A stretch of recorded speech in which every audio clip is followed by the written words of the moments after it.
Debbie, if I can get a roll call, please.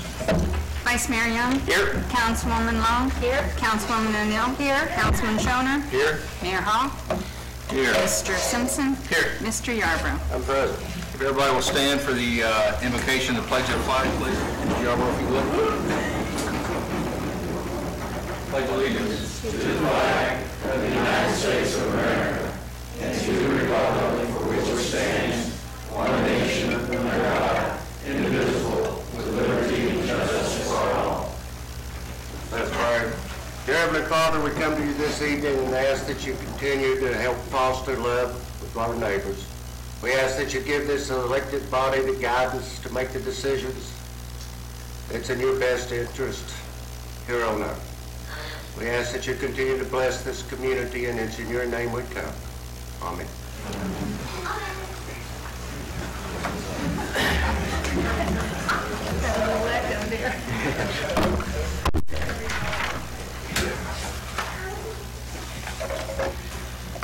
Next on the agenda is approval of minutes for January 23rd.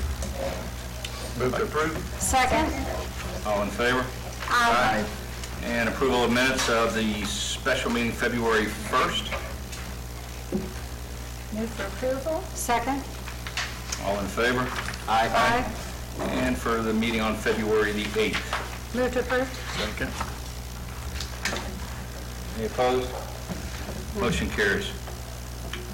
Citizens to be heard. At this time, we open up the microphone and the platform for anyone in the audience that would like to speak about anything on their mind, anything on the agenda, anything not on the agenda.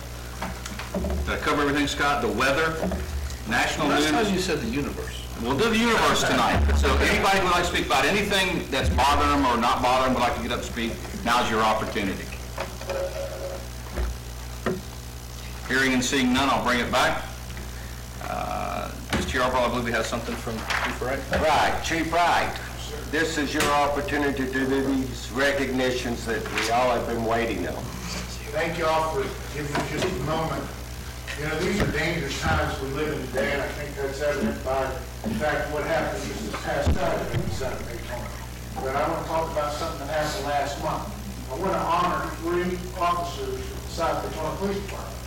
Only 2 could make it tonight.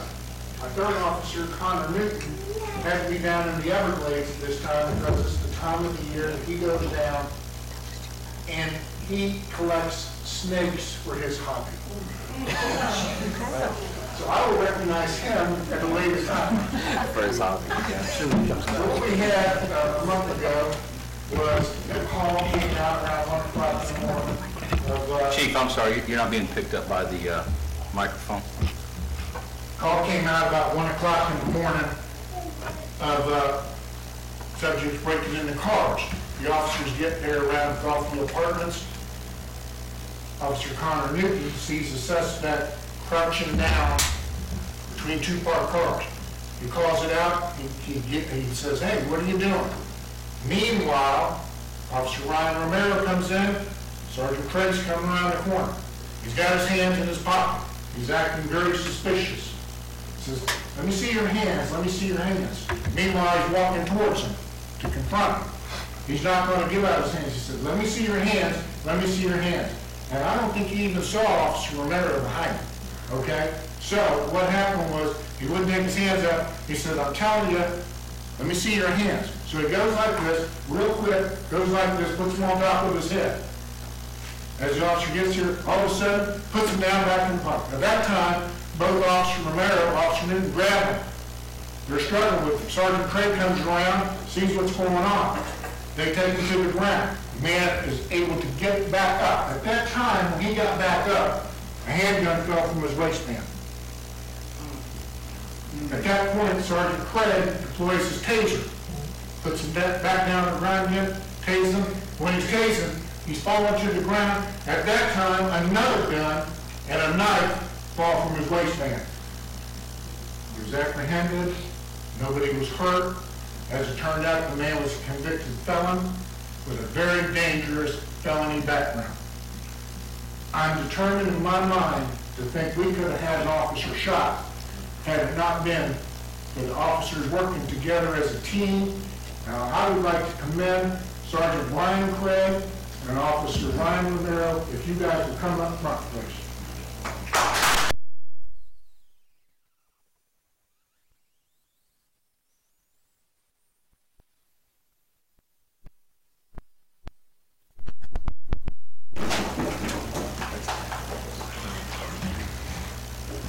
Your letter of commendation, Ryan. And this is your letter of commendation, Ryan. And we'll take a picture here in a minute. Before I forget, I want to give you all a commendation pin that you can wear in your uniforms. Okay. That's yours. And that's yours. Kenny, who do you want to do first? A little closer together. How about Are we complete? doing together? It's up Let's to do you. one with all three with mine.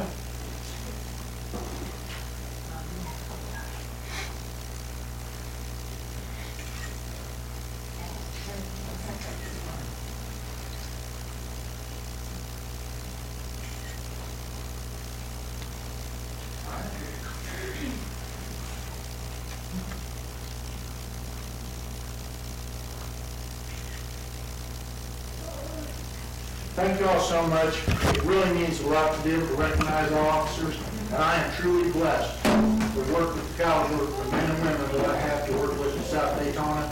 They keep us safe. They do a great job. Thank you.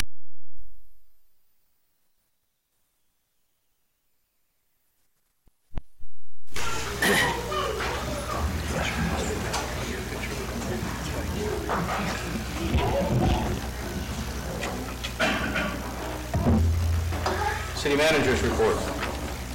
Thank you, Mr. Mayor. Just a couple of items I want to bring your attention. One is that your next council meeting is scheduled for March the 13th. Same place here. Hope everybody can make it. Can't? Let me know. Secondly, I want to give you an update, the status report on your septic to sewer sign-up. As you recall, we had 212 identified with properties, commercial and residential, with sewer available. We have 144 that have signed up. That, to give you an example, we got a $500,000 grant at $4,500 for the DEP at $4,500 per hookup average. We've already exceeded our budget with DEP, which is $648,000. I mean, which would be $648,000 for the 144 properties on the average hookup cost. So we are definitely banking on St. John's, who we should know something here in the next, 30 days, 60 days, I think they're going to be reviewed. I'll keep you informed. So I think this is good news. Of the let's see, properties, the 79 properties that haven't signed up, 35 of them are rentals, 11 are commercial properties, and 33 of those are single-family homesteaded homes. I'm going to ask, and if Scott can finish his research, that you consider as a condition of your rental ordinance requiring for sanitation and welfare purposes that any property that's a rental that has sewer available be required to hook up before they get their new license for next year. I want you to be thinking about that, because if you've got a rental property, it's going to, A, we all know, increase the value, but secondly, it's a lot more reliable for the tenants. Besides that, tenants pay the sewer bill. They got their own water and sewer bill. Okay? So think about it. We're not there yet. The research isn't complete on whether or not you can have that as a condition of renting property in the city.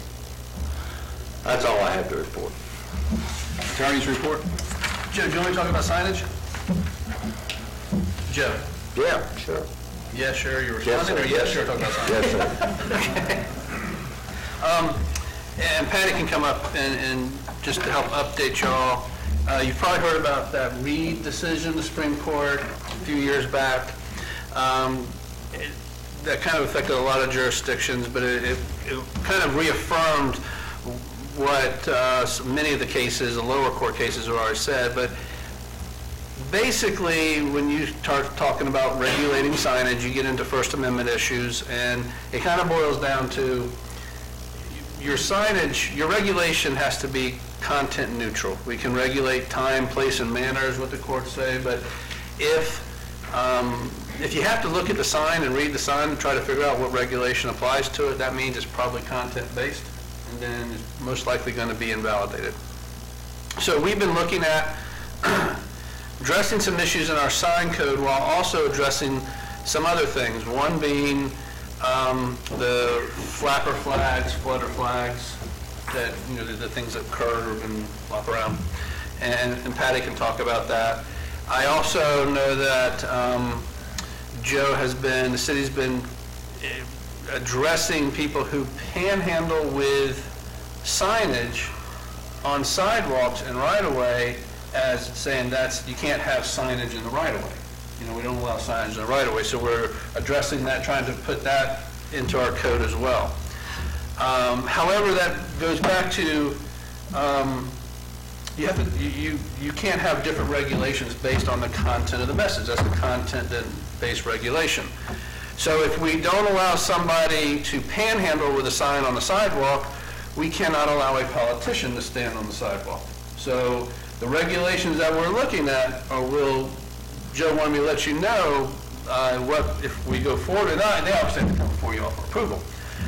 But standing on the corners, holding a campaign sign, will not be allowed anymore. So, or you have to, it's an all or nothing proposition. If you are going to allow certain type of signage in the right of way, odds are you're going to let it all. You can't say it's okay to hold a political sign, but you can't hold, you know, please provide me food sign or something like that. So we're looking at that issue as well. Is trying to find ways to address some of the issues we have in the city. And that may also deal with, if they go onto sidewalks, you see the Statue of Liberty sign, you know, the Liberty tax. That's how we dealt with that one. You have the people who do the spinners, you know, hold them and spin the signs around. If they're on the right of way, now there's obviously certain exceptions to it. Traffic safety signs, those are exceptions. And I was referred to the Atlanta code of sign code as one that was very recently done, because one of the things I was kicking around is, if you really want to be content neutral, you just say, look, you're allowed a certain size sign. This is the sign you're allowed. I don't care what you put on it. This is the sign. And one of the things I've been struggling with how to regulate is, on residential property, you can have a for sale sign forever till the house up. Could be more than a year. But a campaign sign, you're only allowed 30 days before the election. That is a content-based regulation. You allow a commercial sign to have their signage longer than a political sign. So the idea I was kind of kicking around, and Joe is not warmed up to it, is give everybody one sign. You're allowed one sign on your residential property permanently year-round. Now, it could be campaign, it could be for sale, but if you have your house for sale, you're not putting a campaign sign up. You know, kind of regulate on those lines. Atlanta gave every piece of property 2 permanent signs. But the other problem is, you can only support one candidate. You know, sometimes you have multiple races. So we're struggling with it. It's real, and a lot of jurisdictions are. Ormond's in the process of rewriting their code. But if we're truly going to have a content-neutral regulation, there may be some relatively dramatic changes to how we handle these temporary signs. Well, you couldn't add wording to modify it during election time, But then it's a content-based regulation. even if it's only 30 days? Well, I'm just saying, but how do you tell somebody you can only have a for sale sign up for 30 days? No, political signs. But that's what I'm saying, you have a content-based regulation. You're saying if you have a political message, you can have it up for 30 days before election, but if you have a commercial message, you can have it up year-round. And that's a content-based regulation. Scott, are we tackling temporary signage or permanent signage, or all signage? Well, it started with the flapper flags. But as you go into it, and maybe we're biting off more than we can chew, but we said, look, if we're going to look at the sign code, let's look at the sign code. Because once you start tweaking it, Well, I guess where I'm kind of going with that too, I would like to have it all looked at, but also is what is defined as signage, because we all know of particular properties that the windows of their businesses are so, and that's regulated too. We currently have regulations on that. Whether or not those get tweaked, but we do have how much of the window can be blocked by signage. So we're looking through it. Patty, if you want to come up and talk, she did a citizens, or I don't know, citizens, I guess, businesses forum, and then you said the chamber did a survey Right. and some stuff like that. We had Some feedback. Yeah, we had, just to update you on the feedback, we had a signage workshop on February 8th, which was mostly attended by people, businesses that have feather flags or had feather flags currently. And then we had a few businesses that were there that didn't. So the overwhelming opinion at that meeting was that they should be allowed, and they should be allowed for a longer period of time. There were a few businesses there that did not like the flags, that they thought it caused issues with blocking signage, blocking ability to see to get in the road. And then the chamber did have an online survey. Again, the majority of those businesses thought we should have them, but they wanted the time frame limited. They didn't say by how much, but that's the feedback we've gotten on that. I think this month we're planning on going to the planning board March in March 21st. to get some discussion with them, to get some feedback as well. For their ideas. It's and we're looking to see what other jurisdictions do. I was going to say, because with our limited business corridors, we're basically a butt to Daytona or Port Orange. So be very curious on that. Of course, the chamber, it's a duel with Port Orange, they're going to do that. But we all know the human signs, the spinners, the businesses are in South Daytona, but the guys over there across the street on Daytona property at the golf course spinning that gold's for sale over here, so. Well, those people, if you're trying to create an ambiance to your community, they don't really make the distinction of which side of the road Right. is Daytona, so it would matter to what. Well, and there's enforcement issues. We call Daytona and say, look, what's your regulations on flapper flags? Oh, we don't allow them. I said, really? Have you ever driven around your city? I'm just curious. Because, trust me, they're there, they're not temporary, they're all the time. So, Port Orange doesn't, their problem has been they'll put them up at night and on weekends. On the weekends, yeah. Yeah, they'll put them up on weekends and stuff like that, but Port Orange doesn't allow them. So, and what we'll bring you is kind of a summary, I think Patty's already done it, a summary of what other jurisdictions have. But a lot of jurisdictions have, because of the Reed decision by the U.S. Supreme Court, a lot of jurisdictions did have to go in and start rewriting their codes. And Ormond's one who hired an outside attorney to do that, was working with them on it. So we're looking at what they're doing. Holly Hill just did theirs to deal with that flag issue a few years ago, so we may take some of that language with it as well. So, but something's coming, and it's... Can political candidates pay a fee or put a deposit down during the 30 days prior to the election to be able to go out and get on the sidewalk? Well, you have to let them all. Okay, charge everybody. Charge everybody $100 and let them go for 30 days. Yeah, if the Charge everybody regulations... $500. I mean, I don't care if we do that rather than prohibiting Well, it. if the regulations are all the same, regardless of what you're doing, then you're safe. And when you start varying the regulation based on the content, the only thing I would wonder is could somebody, and it wouldn't surprise me if they make an argument, because they come up with creative ones, to say, that's somehow unconstitutional because you're preventing a poor person from holding up a sign. I don't know, I could look into that. I'm not really familiar with a jurisdiction that's tried to address panhandling as a signage issue. They address it other ways. Now, if somebody goes up and verbally asks for money and doesn't hold a sign, well, then our sign regulation doesn't apply to that person. And I know Daytona's trying to come up with issues on how to deal with panhandling. And I've talked to their city attorney about what they're doing. Yeah, if you did the whole thing, the whole hands, or even the Pop Warner team or the Little League team doing the car wash on Saturday with the street corner. Absolutely. Yeah. You know, so I get where it goes a little extreme, I think.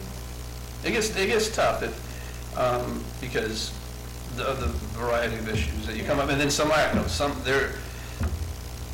we all know about our little wall issue, right? That sign over there, you know, the wall down from Joe's house that we had. The Great Wall of Salt. The Great Wall of Salt, yeah. And I don't know if y'all were following at the same time, Neighbor. Mount Dora. Never seen somebody paint a Starry Night? Mount Dora, the property owner of Mount Dora got a California liberal organization to come represent them and is suing Mount Dora in federal court. So it ain't hard to find somebody to sue you. It's really not. These liberal organizations are out there. Conservatives too, I shouldn't say liberals, but they seem to be more liberal. But I understand that. What it boils down to is the Supreme Court gave a ruling, Yeah. and everybody in this country, every public entity in this country is scurrying to get compliant. Yeah, trying to say how And to. what concerns your manager the most is I got an election, or you got an election, the city has an election coming up, and it is midterms. On top of that, in November. And we're going to have to come to some sort of conclusion on how that's going to be handled and be compliant in the process. And if we're going to, you know, it's a shame you can't put up one sign for Bill Hall, but you can't then turn around and put up another sign for Trump or Hill or whoever's right, or for Mr. Johnson. You know, we're going to need to get a handle on this now. Then on top of that, exacerbating the problem is as you get close to election, it's typical to have a couple of intersections with candidates holding signs. Well, if you're going to do that, that took care of my handling, how I've been handling them, unless you come up with some way not to discriminate against them, or Scott says you can charge a decent fee, that it would not be something that a panhandler would want to do. But the reason you don't have them at our intersections is we've had them and we've done it, told them you can't hold a sign on public property. It's under our portable signage. Well, in other words, you can only advertise on your property. And then we always were able to keep candidates separate, you know, but no, you can't do that anymore. So it's coming to us faster than we wanted, and we need to at least come to grips with what we're going to do for election. So all of you be thinking about it, and we're going to bring you what we think makes sense from other cities that they're addressing at the time. But I can always, you know, when I dealt with it in Holly Hill, I can just tell you, when you get into signage regulation, it is the most complex, confusing thing that you'll ever try to regulate. It's, of everything I've done in the 20-some-odd years I've been doing this, that's the most confusing thing, because no matter what you do, I can almost guarantee you every sign code in America is unconstitutional. Because every sign code has some level of content-based regulation. You have to look at the sign to determine what the regulation is sometimes, and that's, I don't know how you write around it. It's just Is this the same ruling that was handed down years ago, or is this something new? It was like 2 years ago, maybe 2-3 years ago, something like that. Because So wait a minute, it was handed down 2-3 years ago. Why are we just now? It took the cities a while to start working on it, to get around to it. And it brought it up. It was something I knew we had to do. But when we started addressing the flags, I said we might as well address it now. Because for a while there, Holly Hill was going to address their sign code, and we were going to jointly work on that. Then that kind of fell through with the issues, some issues in Holly Hill. When we started looking at flags here and stuff, we decided, well, we might as well try to address this issue now. Because, you know, we're going to have to come to grips with this new law. That's 3 years old. I think it was 2 years ago, Whenever- Mayor, it was and me. we waited on some court cases, we wanted some definition, you know. And to see how other jurisdictions handled it. Entities were doing. You know, you just keep limping along and hope nobody sues us.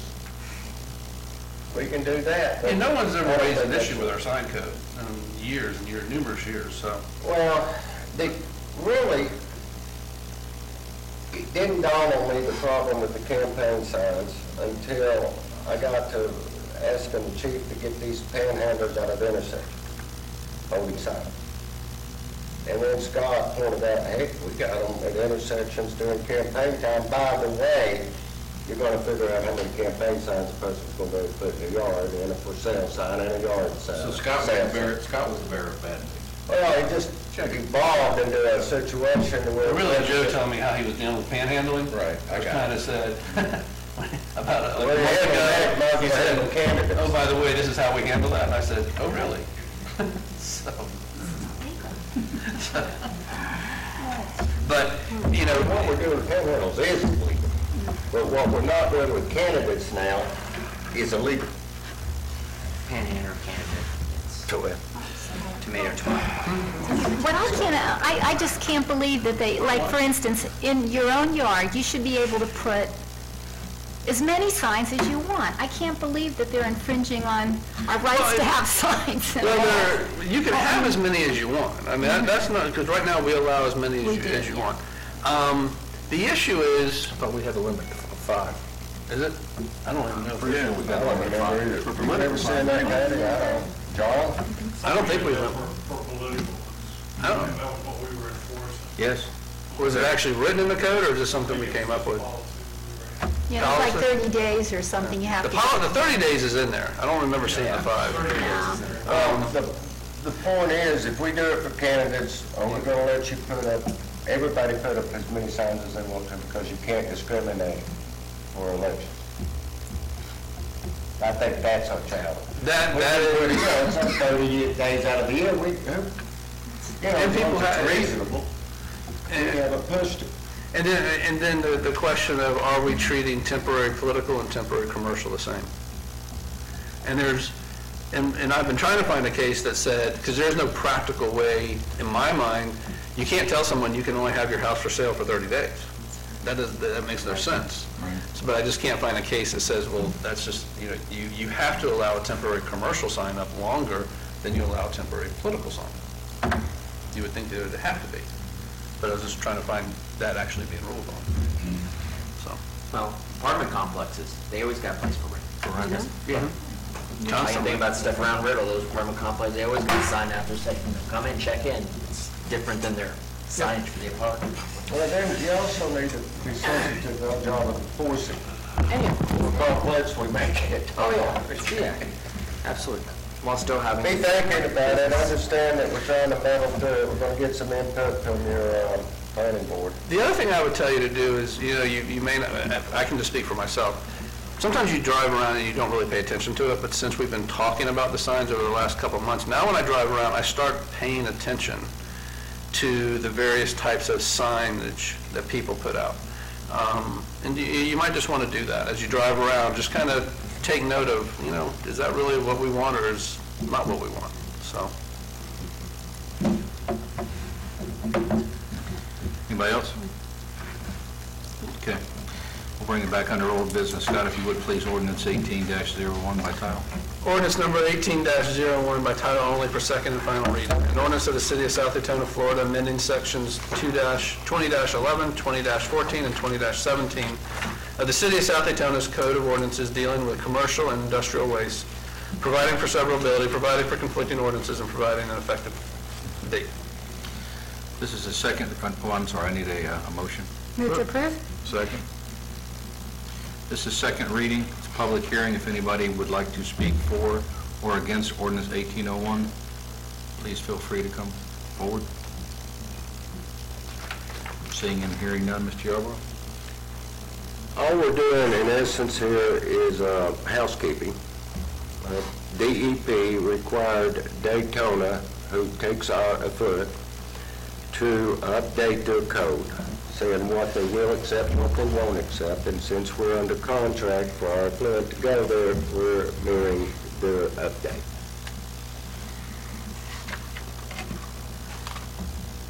Bring it back to the council. Any other discussion? All in favor? I'm sorry. I just want to, like it talks about substances that include pesticides, fungicides, and herbicides. I guess I was just wondering, do we have any kind of rules about, if, like even our residents who treat their yards and such, is there any, I mean, I'm just wondering, and how do we catch these people? Well, first of all, it's very difficult, but it's against the law we catch it. Okay. All right. Secondly, if you're talking about fertilizers, no ma'am, we do not have anything that says regulates your fertilizer used in your yard or pesticide. Yeah, so could, even though... This is only for their sewer plant. Okay, so pesticides, fungicides, and herbicides, I guess. But that is part of what they want to keep out of their water, or the water that we send back to them. Okay.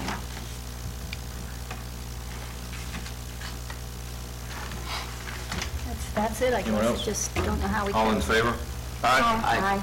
Motion passed. Scott, if you would, 18-02 by title only. Ordinance number 18-02 by title only for second and final reading.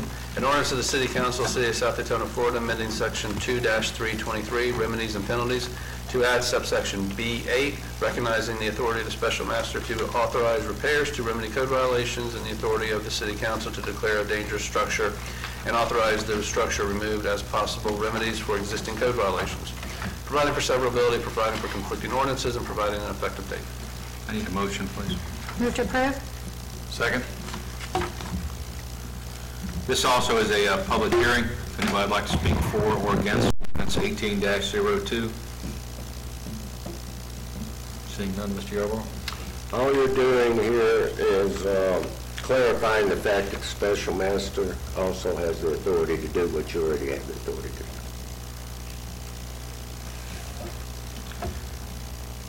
Housekeeping. Housekeeping again? Yeah. Discussion, council? Seeing none, all in favor? Aye. Motion carries. Under new business, consideration approving the fiscal year 2018-2019 budget calendar. Mr. Yarborough? Every year, it's that time. And every year, we want to give you at least a schedule so you know where internally we should be in preparing your budget and giving you at least the dates that we would like to sit down with you, go over it individually, coupled with your reading dates, so you can put them on your calendar. And if there's any conflicts, let me know. But we do like to get it adopted and approved by the council. Need a motion? Move to approve? Second? Any discussion? All in favor? Aye. Motion carries. B is consideration approving a water and sewer rate study, water and sewer impact fee study, a fire assessment study through Wildan Financial Services. Mr. Yarborough? Yes, let me remind all of you, in your budget, there was money put aside to prepare for these studies. One, of course, is a rate study, a utility study, and that should have been done about every 10 years. It hasn't been done probably in 2 decades, and a recession is a lot to be credited for its delinquency. That rate study needs to be done. It's best practices, and it helps us when and if we get sued for what we're charging. Okay? And we need to know. It takes a look at what your capital needs are going to be for our city in the next decade, and it also looks at what your rates are, what your projected rates are historically, what other cities are charging, and it gives you a basis to make some budgeting decisions that need to be made. Right. The second half of the studies that we wanted done this year was a fire assessment fee study. And that was caused as a defensive posture in the event, or fallback posture, in the event this November that the homestead exemption addition is passed. If it is, it's got a fiscal note for around 120 for us, if you remember correctly. What we wanted to be, we wanted the city to be in a position that it could seriously look at its rate potential doing your budget, not this fiscal year, but the budget the following fiscal year, so 1920. The study, the first leg of the study, not the implementation element, but the first leg of the study that outlines the nexus between a fee and our fire service would be done and ready for your consideration this time next year. The second element of that study, and it's identified in the memo, would be done if you exercised the option of putting in place a fire fee. Okay? So what you're doing is you're doing a full study on sewer and water. You're doing another study, at least the first leg of it, where you've got an idea of what a fee would be to make up the shortfall in your general fund of finance operations of that fire department. Okay? You'll know whether you want to exercise that by this time next year, or at least be having a dialogue on it.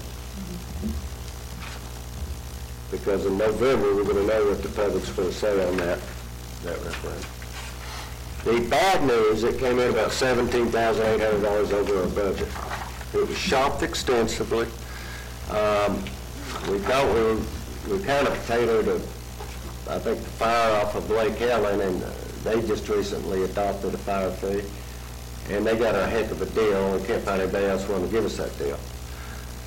So we broke it down in pieces, and it's about a $17,800 increase for both studies than what was budgeted. We're asking if you approve the award of this contract, that you also approve the difference in what was budgeted and the overrun from your contingency.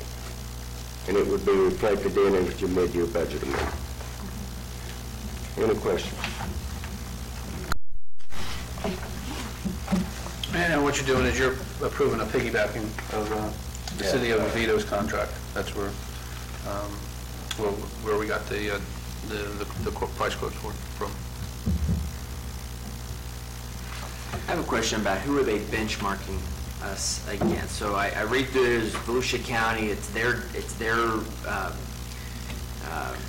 information that they've gathered, I'm sure, from other studies, but are we really comparing ourselves to more than just Volusia County, Central Florida? Probably Volusia County is what I think we're mostly concerned with. I think that'd be sufficient for the water, I guess the fire, because there's probably so few that have done that in Volusia County. Right. You'd want to go a little bit further out. Right, but I don't know if they benchmark that much. They'll let us know what the rates are, but it's not like a classification compensation where we're competing.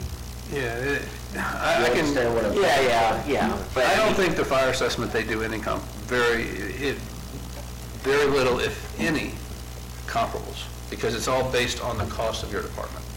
Yeah, And there's only certain costs that you can recover. You know, you can't, like fire response calls you can recover for, EMS calls you can't. So every jurisdiction's different, and that's part of the studies. They got to factor out of the expenses you have, how much of it you actually collect as a special assessment fee, and how much you can't. So every jurisdiction, so it's, you know, we may be less than Lake Helen, we could be twice as much as Lake Helen. You know, it's not one of those things where you comparable rates, because it's, every jurisdiction is different. But water is going to be much more apples to apples. We'll be looking, yeah. In both of these, I'm sure we're going to know what other areas that's adopted a fee have imposed, just for a comparable, not a benchmark. Okay.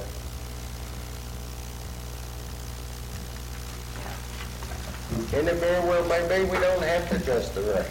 You know, that'd be good. I need a motion. Move to approve. Second. Excuse me.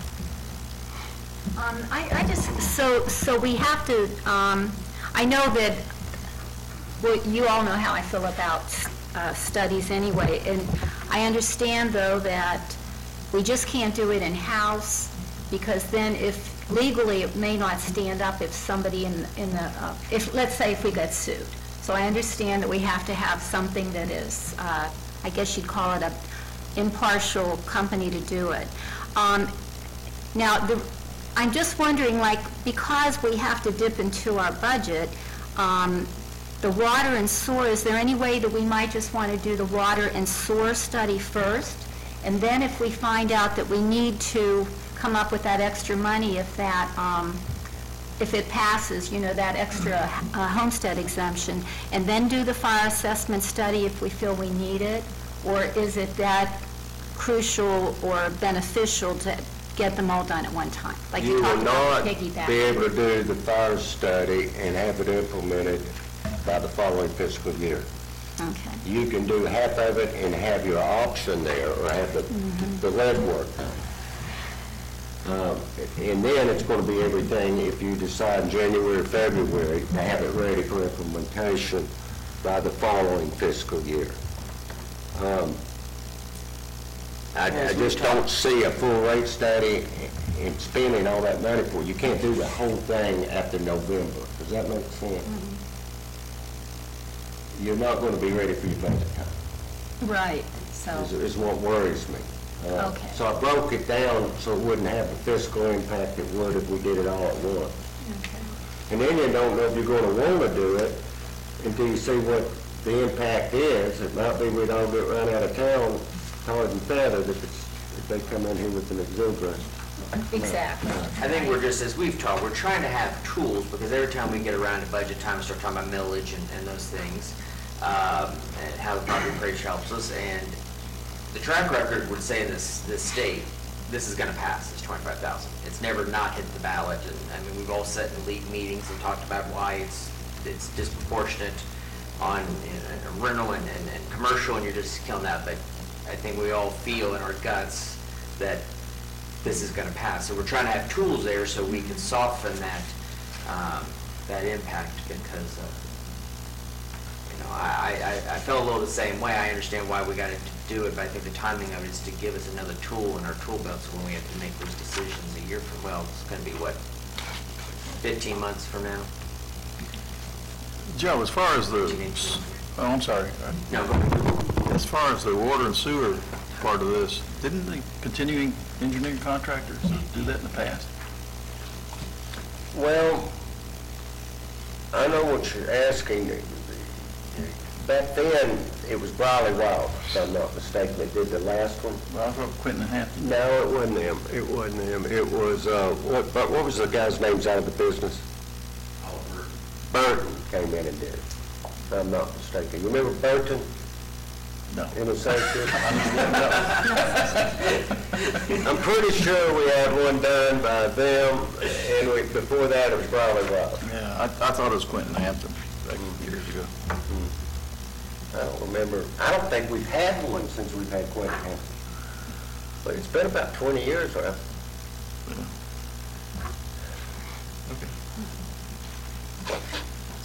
Too long. Yeah. Any other discussion? All in favor? Aye. Motion carries.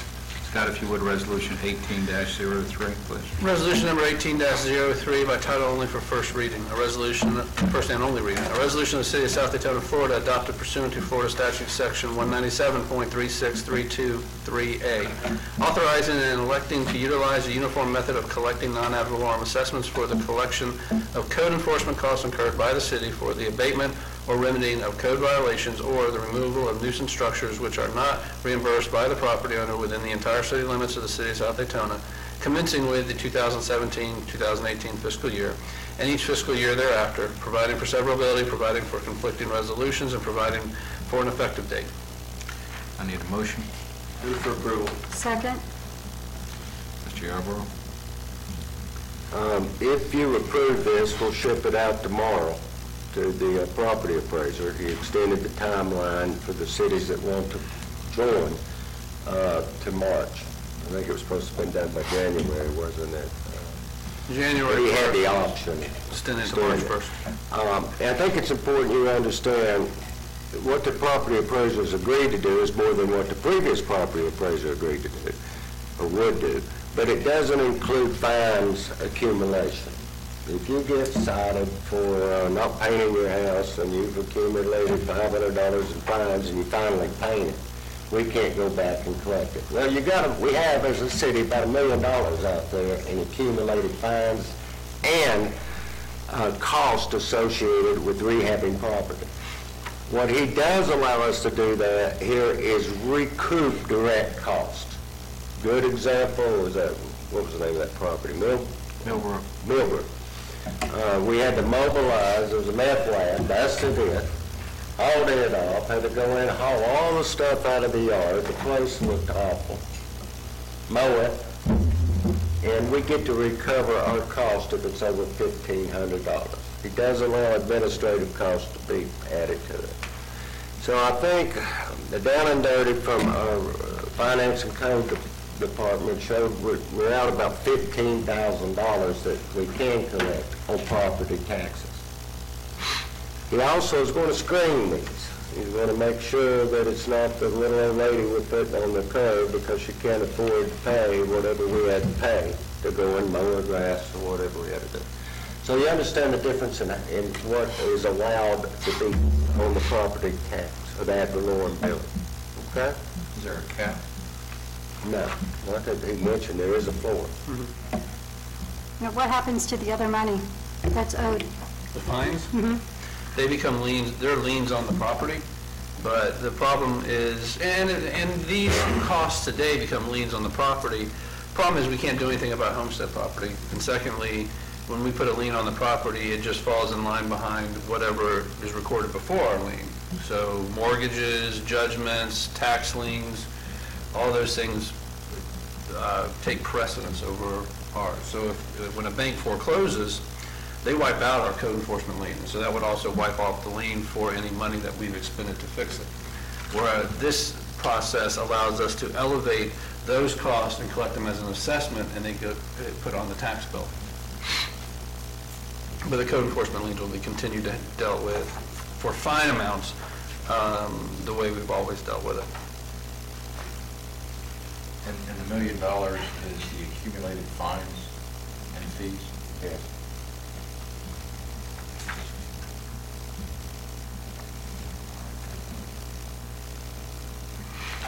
Any other discussion?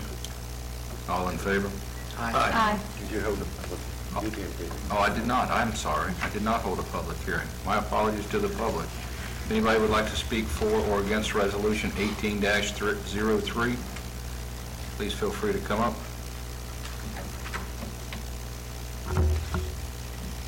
Seeing and hearing none, I'll bring it back to the council and call for the vote again, please. All in favor? Aye. Motion carries. Scott, if you would, Resolution 18-04. Resolution number 18-04, by title only for first and only reading. A resolution of the City of South Daytona, Florida, requesting and supporting the County Council of Volusia County, placing a ballot question on the 2018 election ballot for a 1/2 cent infrastructure sales tax to be levied for 20 years, providing for severability, providing for conflicting resolutions, and providing an effective date. I need a motion, please. Move for approval. Second? Mr. Yarborough. I think everybody knows that this has been a long time coming. It means an extra, if it gets on the ballot, and if we can pass it, the 1/2 cent will bring this community over $700,000 a year for road improvements. I don't think we've paved the road in 10 years. We have, it's only because the sewer line or water line's been repaired. It's been, road improvement program's been suspended. Attached to this resolution are some capital needs that would qualify for the expenditure of this money. Each city, if you approve this, would be asked that they run their own campaign and carry the votes in their city. And that means that we got to be out there and make sure the public knows what the money's going for. Calls for an oversight committee. Probably each city will be represented in the county for a committee that would review the expenditures of these funds to make sure that we're not misrepresenting what this money would be spent for. The county is on record saying that not a nickel of their proceeds would be spent for sunrail or boat trailer. It would all be for roadways or stormwater improvements. This is the verbiage in this recommended, coupled with the project's verbiage for the ballot language, coupled with the narrow definition of what this money can be spent for, is based on a survey done that was paid for by the private sector. It said what the public would support. They will not support septic to sewer. They will support clean water, go figure. They will support roadways. They will support stormwater, flooding, prevention of flooding. They will support bridges. So it's like 52% that would support a half cent. They will not support a 1 cent. Okay? It was like 52% to 37%. If you're undecided out there, the poster says you can divide those in half. But it still means that there has to be a campaign of education on this issue. Do we put this money in a separate account? It'll be tracked separate, yes, ma'am. Okay. And just so I'm clear, the education and the campaign, we can't use city money to do that. Oh, absolutely, you can use, you cannot Can you? tell, you absolutely can. You educate. cannot tell people how to vote with that money. You cannot have a letter from the council to every voter saying, please support this. You can have a letter to every voter saying why what this money would be spent for. You understand the difference? Time frame on this, I assume all the cities are hitting this, already have, or we are, where are we at, and where does this Okay. go to council? We have Or the county council? 7 have passed it already, including all the large ones, Daytona, Ormond, DeLand. Let's see, 5 are voting on it tonight. New Smyrna is voting on it in Edgewater in the first week of March. The only city that has not approved it is Oak Hill, and they tabled it for another meeting. They're still trying to negotiate more money out of the county.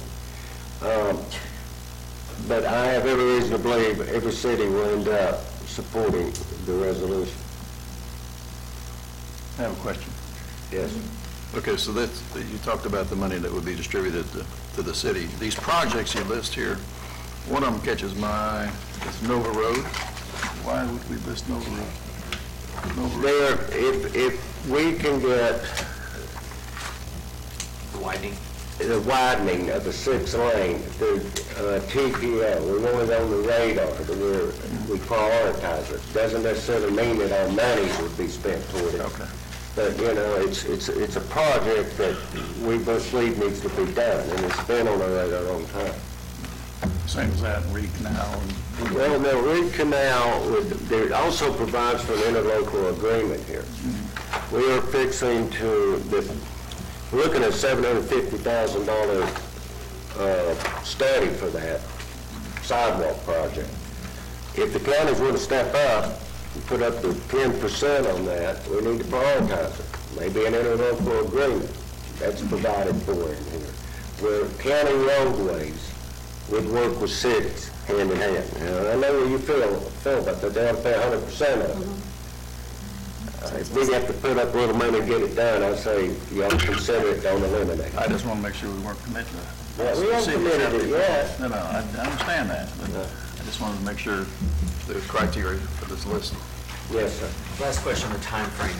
So cities get this stuff, decisions here in March. When does the county council take it up, and then when do we know a final thing, whether it's going to be on the ballot? They told us they'd take it up as soon as they had the majority or significant. They might be able to lose one. But if all the cities agree, it'd be before then immediately. My job is to collect all these resolutions, down to them and ship them to the county council in March. So I'll probably put them into March, April. The county ordinance is done. That would call for, there's 2 ways you get it on the ballot. One, by Florida statute. One is that the cities representing the majority of the population can require the county through a resolution to put it on the ballot. Okay? The other is if the county puts it on the ballot. And what we're doing as cities is petitioning the county to put it on the ballot as a county initiative. And the county says, we'll consider that if all you cities will come to us. We don't want to come up and stick our necks out. And I don't blame them. There seems to be a concern that if it's a county initiative, it won't pass. So they wanted to make sure all the cities were there, yeah. You understand? So the cities are really the driving force behind it.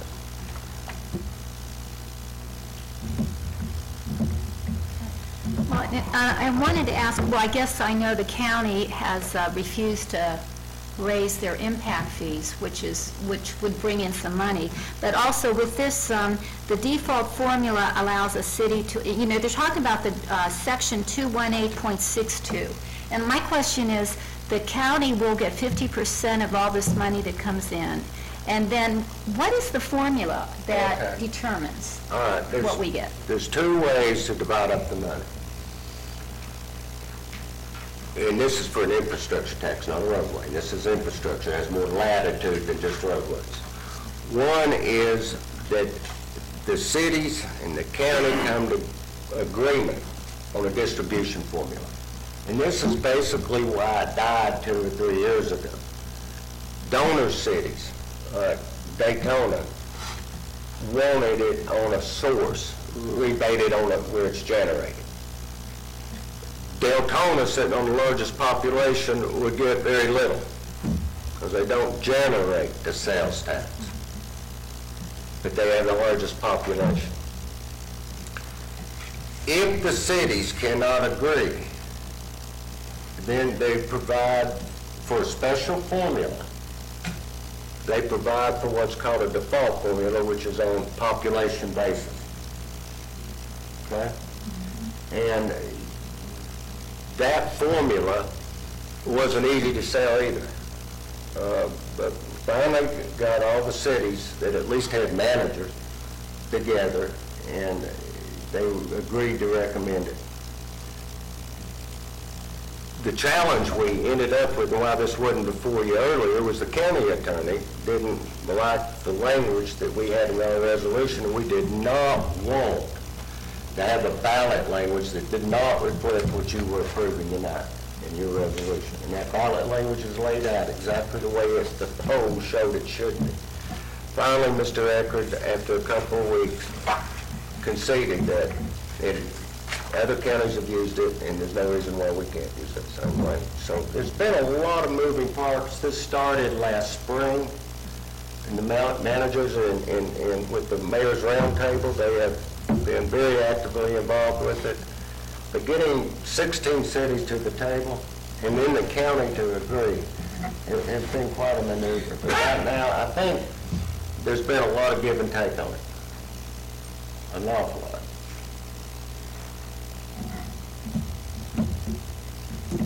So that's why we're using the default formula. And I met with absolutely every manager in their office and went over this to get their support. And when we finally got their support, then we had to work through the county, but the county's on the record saying their support.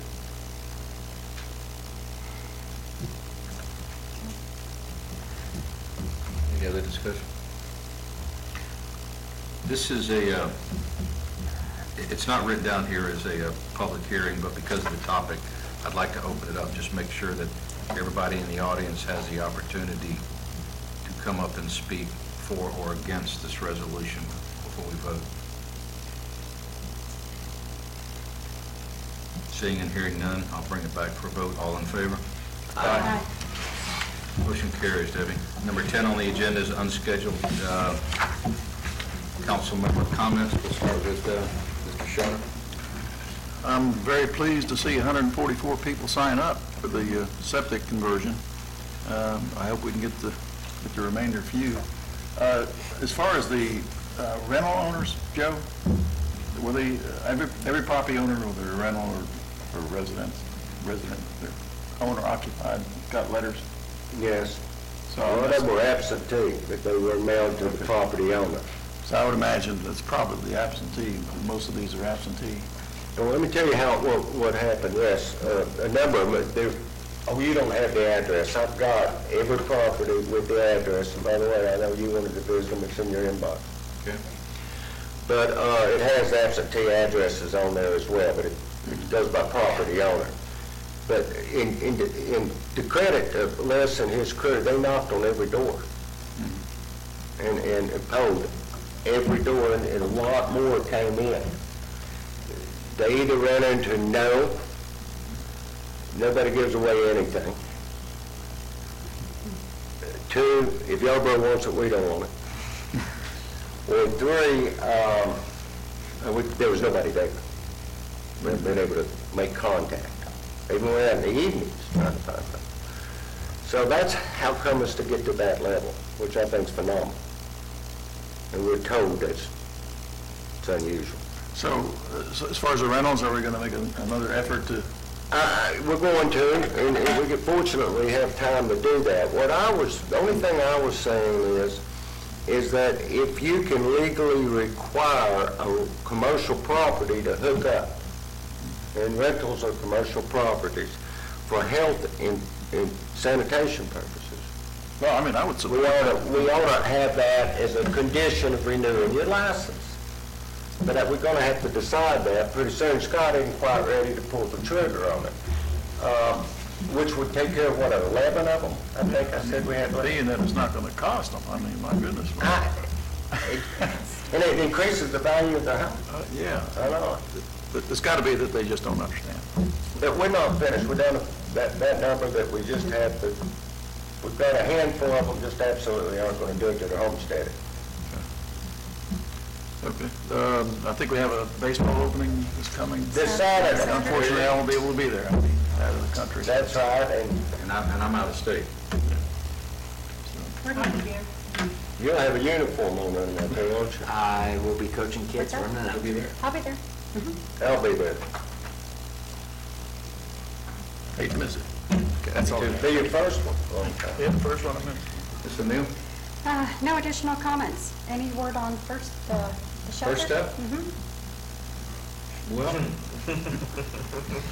I tell everyone else, read the newspaper, you'll find out as much as I do, but no, we actually got a timeline presented to us last night. We are actually going to start holding our meetings on Mondays now instead of conflicting Tuesdays. And the bottom line is, if everything goes as the timeline showed, it'll be March of 2019. We did approve the advertising of an executive director. You'll see that come out in the next 30 days, and in 30 days to do everything. Long and short of it is, we're looking sometime of July of 18 to perhaps have an executive director on board that will, a large portion of their duties will be to solicit funding, whether it be grant writing or, and private donations, looking for money to be fundraising activities. The budget that we were presented basically says we're about $700,000 short every year for the maximum. So that'll be what the executive director will do, work towards that goal and work with Catholic Charities. Kind of an interesting situation. The city of Daytona Beach is going to build it. They're going to lease it to First Step, who's going to turn it over to Catholic Charities. The city can't take donations. First Step can. Catholic Charities gets the funding. So what about the temporary shelter? that failed miserably. Even there wasn't a single board member on board with it. When I know I presented to this board that the cost was given to me at $149,000. By the time we went to the meeting, the price had increased to $680,000. Wow. Which coincidentally was exactly what First Step had in the bank at that moment. That's not a coincidence. The city of Daytona Beach ponied up another $400,000, so right now First Step is sitting on about $1 million in the bank, and no place to go. So, to answer your question, read the news journal. That's the best I can tell you. I mean, other than the timeline's there. First of all, I just want to say the sidewalk on Big Tree Road is super. It's really looking great, so good job. The other thing, and I'm just bringing this up for council to just think about, that I've been getting complaints, and I think all of you got the notice about the citations and et cetera, where we now are giving $25 fines, I guess. But the situation that people have been bringing to me are, usually it's houses that now have 3 generations living together. So, and you might have a 2-car garage. One in particular, they have one person in the house who works till late at night. So when he comes in, he parks, the driveway's filled, so he parks in his own yard, but in the grass or along the easement. They're not in the street. And then 5:30 the next morning, someone else is leaving for work. So they pull their car out, they try to go to work. You have, you know, if you have young children, they have, right now the rule is that they have to move the cars around, play like the shuffle game, and make sure that, well, 5:30 in the morning, it's a hardship. And I guess I realize, you know, I've talked to Joe, and we pretty much have, it's just the blanket rule. And I'd like us to perhaps just think about maybe an exception. For instance, if our code enforcement wouldn't start to enforce it until like 9 o'clock in the morning, that would give people a chance to, you know, the kids go off to school, they're not awakened at 5:30 in the morning by cars moving around. And I also think for the weekends, and like, for instance, the 500 race that weekend, Saturday early morning, we have code enforcement driving around slowly in our neighborhood. And I just think that, you know, maybe more attention, as special weekends or if people have company, I just think that we need to give people a break, because like in our neighborhood, I have had comments where some people feel it's almost like a Gestapo attitude. You know, they're driving around just looking to catch people.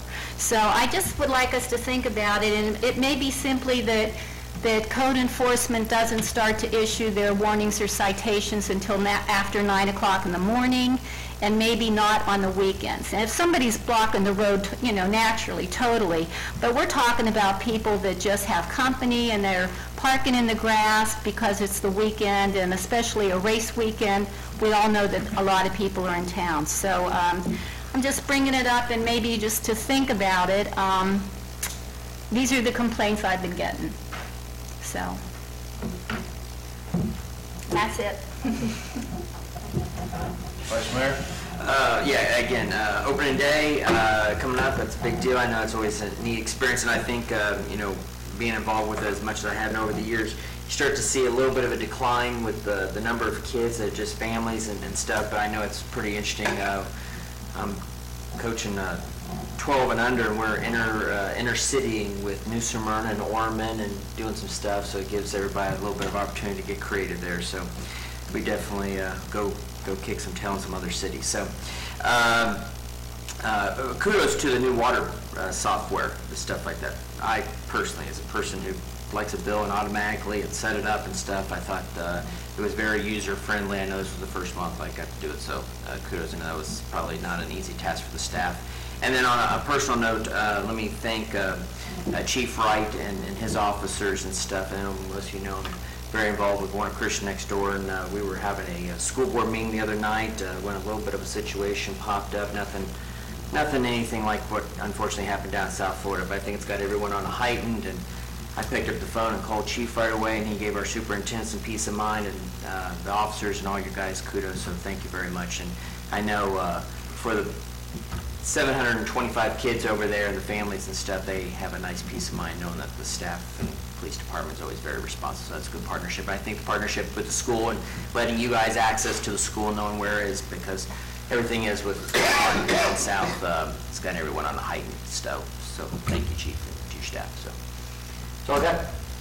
I got a couple comments. One, Chief, I didn't get a chance to say anything to the officers before they left, but nice job. You'll let them know that coming from my past career, nice job. Number two, Friday is Read to School Day, Dr. Seuss's birthday. So I'm challenging everybody on this diocese, including Mr. Yarborough, to come out and read to the kindergarten folks. Our chief isn't here, but I see a lot of other department heads that could come and read to the folks, and I look forward to seeing everybody there. I believe we're going to get there about 8:15 Friday morning. So early breakfast, and we can all show up and do a little reading. But other than that, I will be out of town until next week, starting Friday after we read. And I wish everybody a great weekend, and rah-rah on the baseball. Meeting adjourned. said 8:15 on Friday morning. They were going to send out an email. When I talked to the district principal today, she was hoping to have everybody in the classroom